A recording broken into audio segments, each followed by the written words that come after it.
we've been having a conversation for the last hour or so, and we've been talking about imposter syndrome. Ah, yes. Imposter syndrome. And I thought to myself, like, you know what? This is such a great conversation and such an awesome subject that we should probably film this. Yeah. Klee is going through the midst of feeling that imposter syndrome. Yeah. So I think it's even better because, like, it's like, here's an example of what imposter syndrome feels like. Rafi's Rambles, Rafi's Rambles, Rafi's Rambles. I've been having an email conversation with a friendly acquaintance about imposter syndrome, and she had brought up that she's struggling with it. And I realized, like, oh, yeah, me too.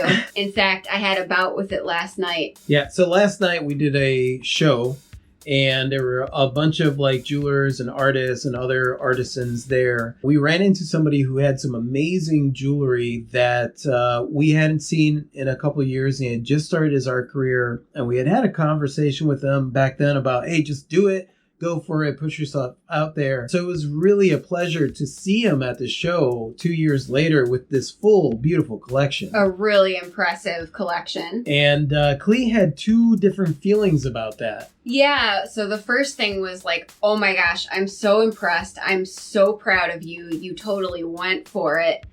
And this is amazing. And I'm so happy for you.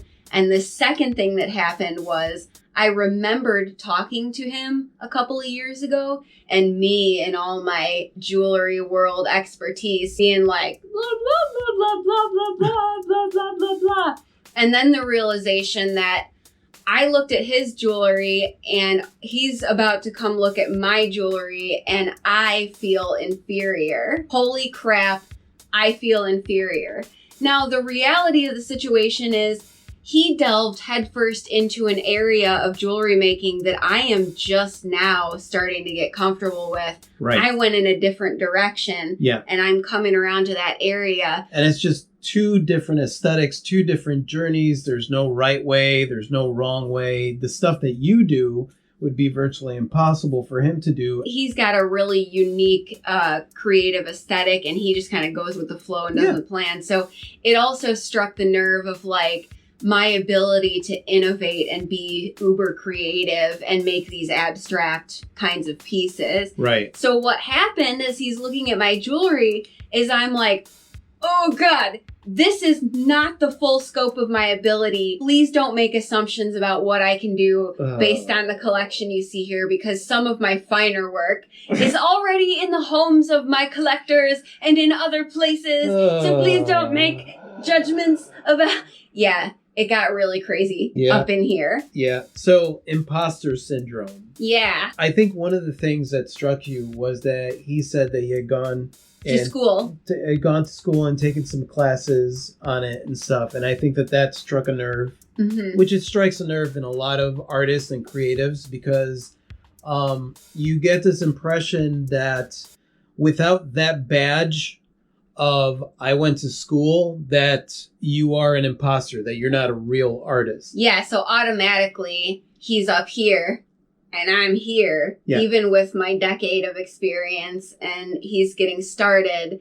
The schooling somehow topped that. Now, here's the thing. I am not going to put down going to school. I would much prefer not to have the student debt. Problem is that when you don't have that badge, that degree, because a lot of people use that as a weapon. You know, you're having a conversation with them and they'll be like, well, I have a master's degree in fine art and blah, blah, blah. And I'm like, okay, that's all great. But I am not basing my opinion of this conversation on the fact that you have a master's degree.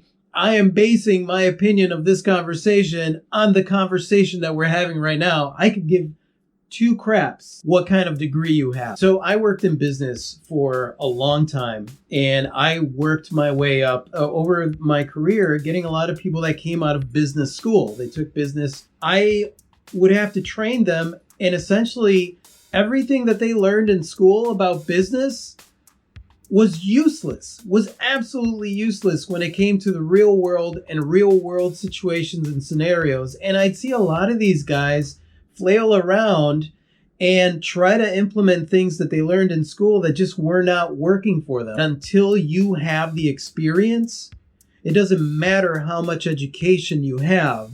Without the experience, that education is meaningless. You are going to make mistakes. When you are trying something that you've never tried before, you are going to make mistakes. You are going to screw it up. You are going to run into roadblocks. If you were not making mistakes, if you were getting it started from point A to point B and it was just perfection the entire way, then you're not pushing yourself to create something innovative. You're just creating stuff that you know how to create. Yeah, which is pretty safe and, ultimately kind of boring It is to do long It is term. very boring. It is very boring. I mean, I personally, just about every piece that I create, I try to push the envelope and do something that scares me. If you're not scared while you're creating something, then you're just going through the motion. I definitely have pieces I make that I'm terrified every single time I go to make them. Now, here's part of the problem, and it's part of the imposter syndrome problem is I struggle with that. I like to do things right the first time, even if I've never done them before. I'm working on being less afraid to make mistakes. Well, here's the issue with the imposter syndrome. So when you're feeling like an imposter, what you're feeling that you don't really know what you're doing. So for example, let's say with me, I asked you this question. So I'm self-taught. Mm-hmm. Does that make me an imposter? No. Okay. Usually when I'm working on a painting, I have no freaking clue if I'm going to get it right or not. Yeah. Does that make me an imposter? No. If I do have a plan, it is sketched out, but I can never guarantee that it's going to go according to plan. Right. Does that make me an imposter? No, I say it makes you brave. Okay. Usually when I'm working on a piece, I am crapping my pants, wondering if I'm going to totally screw it up. And most of the time I do screw it up and then just kind of fix it and tweak it as I go. Does that make me an imposter? No. No. Not at all. A lot of times those feelings that you have where you're like, I need to get this right because if I get it wrong, then I'm a fake. And that's just not true. It's so weird because in some areas I'm really brave and really willing to take risks and really not afraid. Like I'm willing to push the boundaries with music. Yeah. Think about it this way. Art, jewelry, whatever creation you decide to do, the confidence that you have in music, when you sing a note and you get it wrong, you're not done there. You're not going to be like, all right, well, that's it. Now I'm going to go perform it and sing it. No, you're like going to sing like the piece, note or like note progression hundreds more times. Exactly. You're going to sing it over and over and over. You're going to screw it up over and over and over. Essentially, you're going to make mistakes. You're going to fail over and over and over until you hit that note. Because you're building a muscle, literally. Yeah. Yeah. And that's the same thing that you're doing, whether or not you're creating something or you're not, until you get it to a point where you could do it with your eyes closed. Yeah. If you were singing a song that was completely and utterly easy for you to sing, and the song didn't challenge you in a little way, would it be that satisfying to put it out there? No. And it's the same thing. You have to be willing to make those mistakes because whenever you are pushing outside of your comfort zones, whenever you are pushing to innovate or create something that you've never done before, you are going to screw it up and you are going to feel like an imposter. And it's going to be super uncomfortable. Yes. Always. Exactly. It's never going to not be uncomfortable. None of that makes you an imposter. If anything, those are the things that make you a creative. Yeah. Those are the things. Making the mistakes, failing horrible, creating a big giant turd of a piece where you're like, this thing really, really sucks. Those are the things that make you a creative. If you weren't an artist, if you weren't a creative, you create a turd and then just walk away and be like, you know what, this isn't for me. You are willing to push yourself and create things that have never been created before, not by anyone else or by you. You're not just tracing in the lines and coloring in the pretty pictures. You're not doing paint by numbers. You are doing things that don't have a roadmap, that don't have a step 1 through step 100. You got to navigate those waters as you go. The thing for me to remember is in some areas I'm having fun and there's the spirit of adventure. And then in other areas I'm taking myself way too seriously. I need to take the attitude that I have when I'm having fun and put it over here where I'm taking myself too seriously. Yeah, when you're singing in a hairbrush and you're trying to hit a note, or singing in the shower. You're having fun. Yeah. You know, I would get the Lego boxes for the car and the different things, and I would open them up, pour them into my Lego bucket, all of them, and then throw away the boxes and the instructions because I didn't want to create something that was already created. I didn't want to create their stupid car. I wanted to create whatever it was that I was going to create with this huge thing that I had. So like, that's what I suggested. Just grab your materials and your big box of Legos and pour it out, dump it out, and make something that just scares the crap out of you. Okay, so here's the other thing. I'll get through something that scares the crap out of me, and it was hard and it took forever, and then I'm like, I never want to do that again. But I do. Always going to be very hard the first time you do something. And sometimes the 12th time you do something. Yeah, and the reason that it's hard is because you feel like an imposter, you are insecure, you're worried that you're going to screw it up. See, the way that I approach creating is I already know that I'm going to screw it up. Like, I know that when I get started on a piece, that chances are I am going to mess this up horribly. Chances are this piece is going to look so craptastic that I'm going to want to walk away from it at least 5 or 6 times. So when I do make a mistake, it's not a big deal. Because you're prepared. I already know that it's coming. All I know is that mistake is going to come. I'm going to pause and I'm going to say, okay, well, how could I recover from this? So I'm ready for it. If you are worried about making a mistake and you're avoiding it and you're like, oh, I can't make any mistakes on this. The moment that you do, because you will make a mistake, you don't know how to face it. You're not ready for it. You haven't prepared yourself to like screw something up royally. It's true. I don't like to make... You know what's weird? I like the aftermath of having made a mistake and what I learned from it. Anticipating making a mistake is what I dread. Yeah, and that's where you get... before it happens. Analysis paralysis and the researching and everything because you're trying to make sure that you get it right. Even though you've never done it before. Like, you've never done it before. But when they happen, I actually do revel in my mistakes. Well, yeah. Can you imagine? Somebody comes to you with a painting, and you ask them, like, oh, what was it like creating that? And you're like, well, it was pretty perfect from beginning to end. No hiccups. The end. The end. That's fucking boring. Like, I would much rather hear something like, yeah, you know what? I really struggled with this piece. I was pushing on a lot of my insecurities and my comfort zones, and like this over here, I had a really difficult time. I actually screwed this up several times before I create. Like those are the stories. And then at the end of it, I had this piece and I'm really proud of it. I'm like, oh man, that's awesome. That is an awesome journey. Then like start to finish, just perfect. Really, you know. I know who I am and what I'm capable of. And it's not actually awesomeness. It's not actually the fear of making mistakes, what I came around to. And the imposter syndrome for me, I'm afraid of other people making assumptions about what I'm capable of without having the full story, without my ability to explain or show what I'm capable of. I'm afraid of being judged before I have a chance to show my...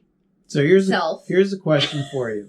Do you think that there are people out there right now making the wrong assumption about you? I know that happens every day of my life. Do you think that there's people that are making the right assumption about you? I don't know what that even means, to be honest with you. So if there is this fear of people making assumptions, which is something that you already know that they're going to do, there is no explaining in the world that you could do that is going to give you resolve from that. And I know that because I've tried to explain myself to people who already made up their minds about me, and it is a losing battle. Yeah, and even other people out there like me, I don't know the inner workings of what really goes on with you unless I'm willing to ask. I could have all kinds of assumptions in my mind of what this means or why she behaves this way or why she creates this stuff, but I don't know. So it could be negative or it could be positive, But the fact of the matter is that if anybody is making an assumption about you, whether it is a good one or a bad one,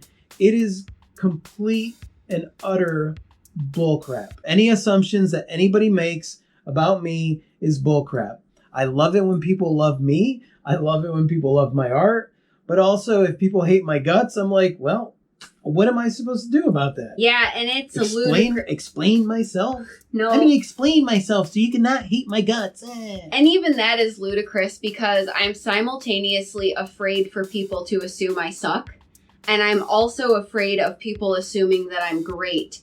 Because, like, when you tell people that I'm a vocalist and a good one, yeah, I hate it. It's terrifying because then they want to hear me sing. Yeah. And then I'm surely going to let them down. I don't know what their expectations are, but I'm not going to meet those expectations. Right. So what's going on here is that internally you feel like an imposter. The fact of the matter is that we're all going to feel like we're not good enough. We're all going to have that voice in our head that's going to tell us like, you suck. You know, like they're going to do that. It's going to do that. You got to realize that that voice is also full of shit.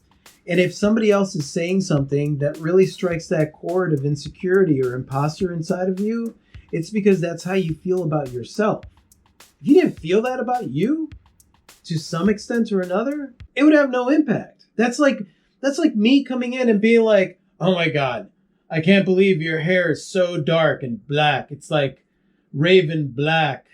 You'd look at me like, no, it's not. There'd be no nothing, you know. And that's the thing. Like when somebody is trying to discourage you or put you down, if in some way, shape, or form that comment makes sense to you, it's because something's going on in here. Yeah. And that's the only thing that you should concern yourself with. Not what their opinion is, not changing their minds. Deep down, I know that I love what I do. I'm constantly getting better at it. I'm not a Jedi master at any of the things I do, but it's not the end of my story. I understand that people are going to make assumptions. That's what humans do. Yeah. I don't know why I am so afraid sometimes. I can tell you why. Because it's all part of the journey. It's all part of this amazing creative thing that we got going on. And the fact of the matter is that none of us know anything. We're all just flailing around, trying to figure it out. It is virtually impossible to be an imposter unless you know that you're an imposter because you're trying to trick someone. You know what I mean? Where you're like, ooh, I'm going to pretend to be an artist, but I'm going to sell someone else's prints. That's an imposter. Yeah. If you are not feeling like an artist is because you think that you don't know enough or you don't have the education or you're not good enough or you're not whatever. Like, none of those thoughts make you an imposter. Those thoughts just make you feel insecure. Insecure, yeah. But that's about it. And those thoughts aren't real. You just got to keep going. Nobody knows everything that there is to know about anything in the world. In fact, we're just flailing around, giving our own opinions based on the experiences that we've had in our own lives.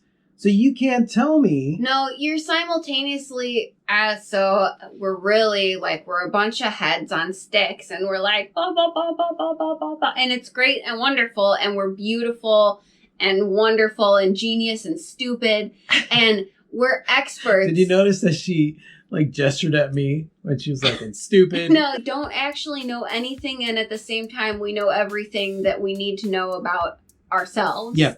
And we're the expert of ourselves. We are all experts when it comes to our own life, but we are not experts on anyone else's life. And I think that that's where the problem is. A lot of people assume that because they have a degree that they're an expert across the board, and you just can't be.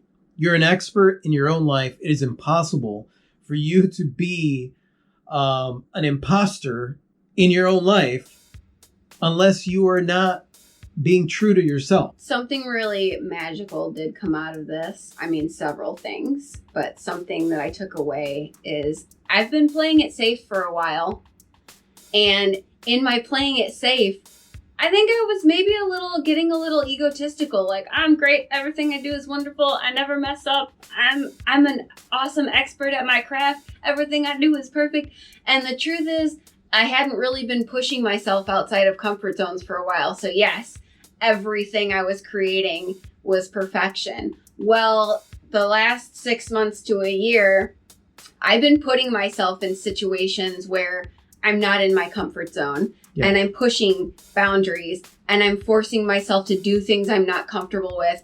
And I've been in several situations now that are super humbling. Oh, yeah. That part of me that felt like I had all the things figured out is realizing, no, you were playing it safe for a while there, and now you're not, and now it's uncomfortable again. Yeah. And now you have to deal with a new facet of imposter syndrome that you never faced before as you grow as an artist. As you grow as an artist. And understand, every work of art that you create, you're going to screw it up. And that's awesome, because if you're not screwing it up and it's easy peasy from beginning to end, then it means that you're not pushing yourself. You're not challenging yourself. You're just creating stuff that you can easily create in your sleep.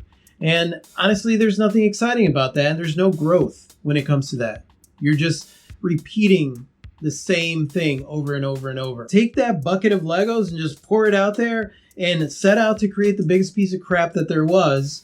And don't worry about feeling like an imposter. Don't worry about feeling like you're not good enough. Because if you're not challenging yourself, you're not facing those feelings. Basically, a work of art is like, screw it up, screw it up, screw it up. It kind of looks good. Screw it up, try to fix it. Screw it up even more, try to fix it. Oh, it's starting to come together. Oh, wait a second. I think we've got something. Wow, look at what I created. That's the journey. Yeah, pretty much. Of creating things. And that's it. I know that this was a little bit long, but I really wanted to capture this conversation between Klee and I, because I don't think I would have been able to even speak. To explain this? Yeah, to explain this as well in one of our regular videos. So thank you so much for watching, you guys. And I have a question for you. If you have had, let me know what your tricks and tips are for dealing with imposter syndrome. I would love to hear what those are, and just leave those in the comment section below. And thank you so much for watching, you guys. You guys are absolutely freaking amazing. I totally adore you. And if you like this and you want to watch more like this, you click right over here to subscribe. And that's it. Say goodbye, Klee. Good day. Adios.